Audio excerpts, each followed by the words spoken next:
Soyons saints, en partenariat avec Magnificat. Nous souhaitons une belle fête aux Élisabeth et aux Isabelle.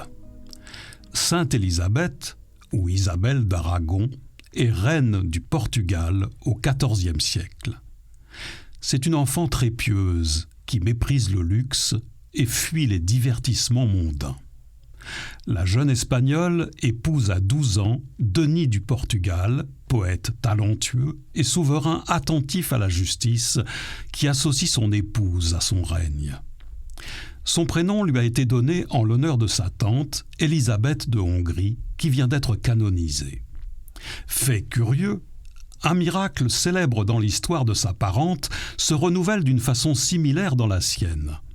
Un jour, les conseillers du roi se plaignent des dépenses de la reine pour les nécessiteux. Denis décide d'intervenir et un jour lui demande ce qu'elle cache dans son tablier. Élisabeth répond qu'elle y a posé des roses pour orner la chapelle.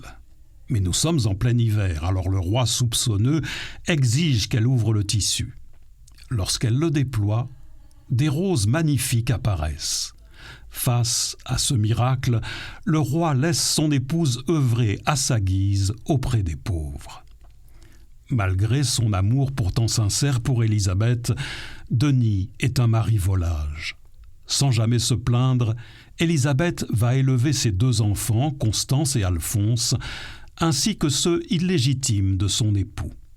Sa douceur, son abnégation et sa patience finiront par faire naître chez Denis un repentir profond à la fin de sa vie.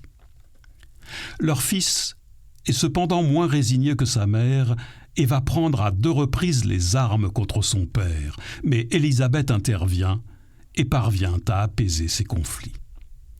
La reine est appréciée particulièrement pour son dévouement actif.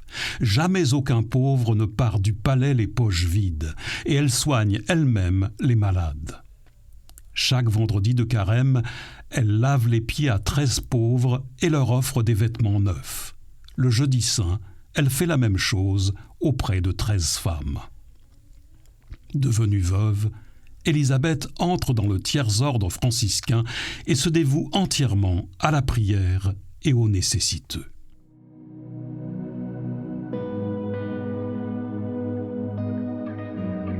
Seigneur, accordez-nous par l'intercession de Sainte Élisabeth du Portugal la grâce de devenir des instruments de paix et d'amour.